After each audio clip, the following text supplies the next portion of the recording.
করেছিল সাইন্সার, সেই ক্লাব থেকে তারা কিন্তু বিক্ষোভ মিছিল নিয়ে কিন্তু ঢাকা ইউনিভার্সিটির ভিতরে ঢুকে পড়ে এবং পরবর্তীতে তারা কিন্তু সেই স্থান থেকে তারা সরে এসে এখন কিন্তু তারা যে মাধ্যমিক এবং উচ্চ মাধ্যমিক যে শিক্ষা বোর্ড রয়েছে সেই শিক্ষা বোর্ড ঘেরাও করেছে এবং শিক্ষামন্ত্রীর যে পদত্যাগ সেই পদত্যাগের দাবি কিন্তু তারা বিভিন্ন ধরনের স্লোগান দিচ্ছে এবং আইন শৃঙ্খলা রক্ষাকারী বাহিনী কিন্তু কঠোর অবস্থানে রয়েছে, ইতিমধ্যে রয়েছে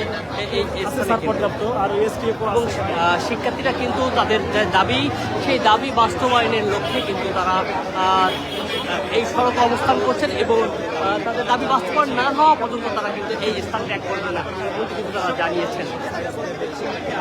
জরুরি হয়েছিল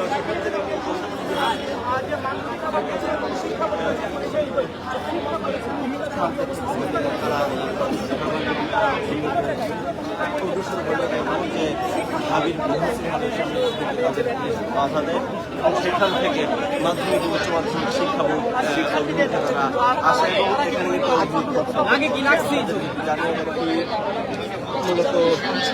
পরিস্থিতি এখানে যে উত্তপ্ত পরিস্থিতি বিরাজ করছে এখন ইতিমধ্যে কিন্তু যে বিক্ষুব্ধ শিক্ষার্থীরা ছিল তারা কিন্তু সায়েন্স ল্যাব অবরোধ করে অবরোধের এক পর্যায়ে কিন্তু তারা বিক্ষোভ মিছিল নিয়ে কিন্তু ঢাকা বিশ্ববিদ্যালয়ের ভিতরে ঢুকে পড়ে। সে ঢাকা বিশ্ববিদ্যালয়ে তখনই অবস্থান করছিলেন যে প্রধানমন্ত্রী তারেক রহমান, তখনই কিন্তু একটি উত্তপ্ত পরিস্থিতি তৈরি হয়। প্রশাসন কিন্তু পুলিশ আইন শৃঙ্খলা রক্ষাকারী বাহিনী তাদেরকে কিন্তু বিভিন্নভাবে তাদেরকে আটকানোর চেষ্টা করে এবং কয়েক দফা ব্যারিকেড তারা শিক্ষার্থীরা কিন্তু ভেঙে এবং ঢাকা বিশ্ববিদ্যালয়ের ক্যাম্পাসে ঢুকে পড়ে এবং পরবর্তীতে ছাত্র দলের বেশ কয়েকজন নেতৃবৃন্দ তাদের সাথে কথা বলে এবং নিবৃত্ত করে এবং তারা পরবর্তীতে কিন্তু তাদের যে বিক্ষোভ কর্মসূচি সেই বিক্ষোভ কর্মসূচির অংশ হিসেবে কিন্তু তারা এই যে শিক্ষা বোর্ড যে মাধ্যমিক এবং উচ্চ মাধ্যমিক যে শিক্ষা বোর্ড সেই শিক্ষা বোর্ড ঘেরাও করেছেন এবং ইতিমধ্যে মূল ফটকের সামনে কিন্তু শিক্ষার্থীরা অবস্থান নিয়েছেন এবং আইন শৃঙ্খলা রক্ষাকারী বাহিনীরা কিন্তু ইতিমধ্যে এই স্থানে রয়েছেন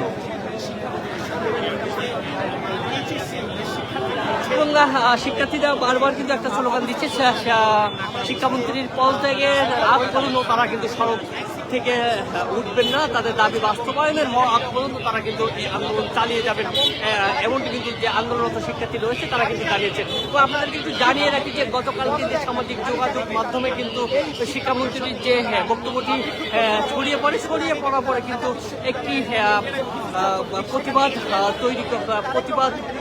প্রতিবাদ স্বরূপ কিন্তু শিক্ষার্থীরা কিন্তু শাহবাগ এবং সায়েন্স ল্যাব অবরোধের কর্মসূচি দেয়। সেই অবরোধের কর্মসূচির এক পর্যায়ে কিন্তু সায়েন্স ল্যাব থেকে তারা বিক্ষোভ মিছিল নিয়ে নিউ মার্কেট হয়ে নীলক্ষেত হয়ে এক পর্যায়ে কিন্তু তারা ঢাকা ইউনিভার্সিটিতে ঢুকে পড়েন।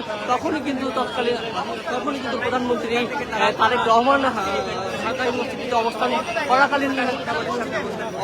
করছিলেন। এমন সময় যে পরিস্থিতি আইন শৃঙ্খলা পরিস্থিতি উত্তপ্ত পরিস্থিতি সেই পরিস্থিতি কিন্তু সামাল দিতে কিন্তু আইন শৃঙ্খলা রক্ষাকারী বাহিনী কিন্তু শিক্ষার্থীদের বারবার আটকানোর চেষ্টা করে এবং 2 দফা ব্যারিকেড কিন্তু শিক্ষার্থীরা ভেঙে ভিতরে প্রবেশ করে এবং 3য় দফায় কিন্তু আটকে দেয় শিক্ষার্থীদেরকে এবং ছাত্র দলের নেতৃবৃন্দরা কিন্তু এই বিক্ষুব্ধ যে শিক্ষার্থী রয়েছে তাদের সাথে কথা বলে নিবৃত্ত করার চেষ্টা করে। পরবর্তীতে কিন্তু শিক্ষার্থীরা কিন্তু তাদের যে আন্দোলন সেই আন্দোলনটি ওই স্থান থেকে ত্যাগ করে এবং বকশীবাজারে অবস্থিত মাধ্যমিক এবং উচ্চ মাধ্যমিক যে শিক্ষা বোর্ড রয়েছে সেই শিক্ষা বোর্ডের যে মূল ফটক সেই মূল ফটকের সামনে দাঁড়িয়ে বিক্ষোভ করছে এবং আইন শৃঙ্খলা রক্ষাকারী বাহিনী কিন্তু মূল ফটকে অবস্থান নিয়েছে এবং কোনো ধরনের অপ্রীতিকর ঘটনা কিন্তু এখানে ঘটতে দেবে না এবং এমনটি জানানো হয়েছে আইন শৃঙ্খলা রক্ষাকারী বাহিনীর পক্ষ থেকে এবং শিক্ষার্থীরাও কিন্তু তাদের জায়গা থেকে অনড় যে তারা তাদের দাবি বাস্তবায়ন করেই কিন্তু তারা রাজপথ ছাড়বেন এবং শিক্ষামন্ত্রীর পদত্যাগ করতে হবে বাধ্যতামূলক।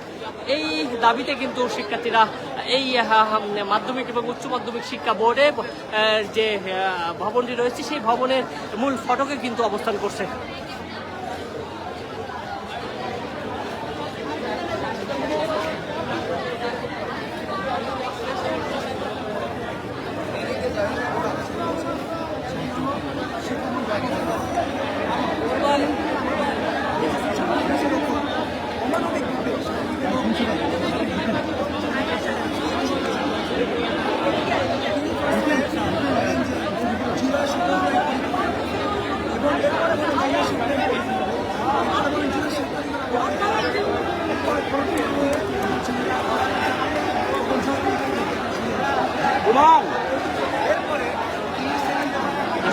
ইতিমধ্যে কিন্তু এই পাশে কিন্তু উত্তপ্ত পরিস্থিতি চলেছে এবং শিক্ষার্থীরা কিন্তু স্লোগান দিচ্ছে এবং একটি সংঘর্ষ কিন্তু আমরা দেখতে পাচ্ছি যে একটি সংঘর্ষের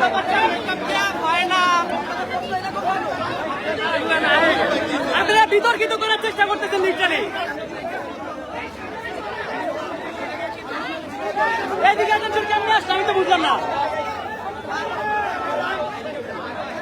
ইতিমধ্যে কিন্তু এই স্থানে কিন্তু উত্তপ্ত পরিস্থিতি তৈরি হয়েছে শিক্ষার্থীদের সাথে।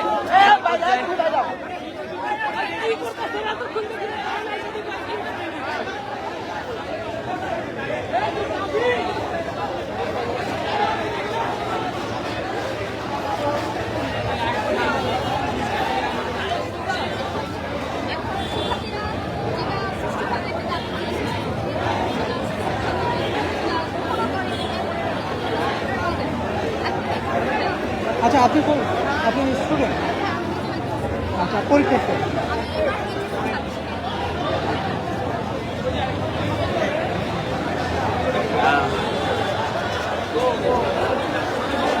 দর্শক কিন্তু যে শিক্ষার্থীরা যে অবস্থান নিয়েছে শিক্ষা বোর্ডের সামনে সেই স্থানে কিন্তু দুই পাশে কিন্তু শিক্ষার্থীরা ভাগ হয়ে কিন্তু স্লোগান দিচ্ছে। স্লোগানে কিন্তু মুখর হয়ে রয়েছে এই স্থান এবং শিক্ষার্থীরা যে একটি দাবি জানাচ্ছে বারবার যে শিক্ষামন্ত্রীর পদত্যাগের দাবি বাস্তবায়ন করে কিন্তু তারা এই স্থান ত্যাগ করবেন।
বাংলাদেশের শিক্ষামন্ত্রীকে প্রত্যেকের দাবিতে বিভিন্ন সময় আন্দোলন হয়েছে, কিন্তু ইতিহাসে কোনো শিক্ষামন্ত্রী পদত্যাগ করেনি।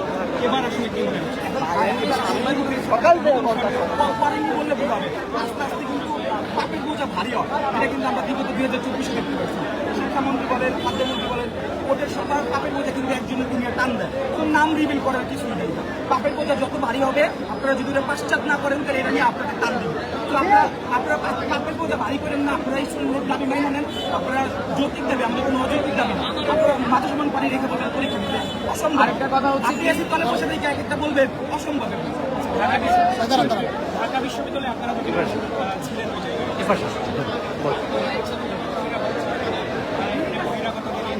বা তারাও অংশ নিয়েছে স্টুডেন্ট বাদে, সেক্ষেত্রে আসলে কি বলবো? সেক্ষেত্রে ওনাদের সাথে আমাদের কোনো কথা হয়নি। যা তো ওরকম একটা সিস্টেম হচ্ছিল বলে আমরা ওখান থেকে নিয়ে নিচ্ছি। সেই জন্য ওনারা হচ্ছে দলের স্বার্থে আসছেন, ঠিক আছে? ওনারা যেহেতু ওনারা দলের স্বার্থে আসছে, আমাদের সেদিক দিয়ে আর মুভ করতে দেখেন। আমরা পরে উত্তরসাইডকে ঘুরে দেখে নেই। এমনকি আমাদের সিটি কলেজের একটা ছেলে খুশিও দেওয়া হয়েছে। আমার হাতে আরেকটা ট্রেন হয়েছে, পায়ে হয়েছে। তাদের সাথে কোনো সিদ্ধান্ত করি নাই। আমরা আমাদের মধ্যে শান্তি করবে, সেখানে কিন্তু পানি জলাবদ্ধতা রয়েছে। আপনাদের এখানে আন্দোলন কতক্ষণ থাকবে? লাইভে কিন্তু আরেকটা কথা হচ্ছে কি শিক্ষামন্ত্রীর ছেলে হচ্ছে নর্সাদ হচ্ছে প্রাইভেট ইউনিভার্সিটিতে পড়ে উনি হচ্ছে ওর ছেলে হচ্ছে মার্সিডে যেটা আমি আপনারা লক্ষ্য করতে পারবেন মার্সিডের গাড়ি নিয়ে হচ্ছে চলাফেরা করে অনেক শৌখিন হচ্ছে লাইফ নিয়ে হচ্ছে বিজনেস করে কিন্তু আমাদের ক্ষেত্রে কেন উনি কেন নির্যাতন চালাচ্ছে আমরা হচ্ছে কেন জলবদ্ধতা পানি নিয়ে কেন পরীক্ষা দিতে যাবো কেন এটা হচ্ছে আমাদের কাছে কোয়েশ্চেন ঠিক আছে থ্যাংক ইউ একটু থাকবেন আমি কথা বলবেন লাইভে ছিলাম তো একটু জোরে বলেন।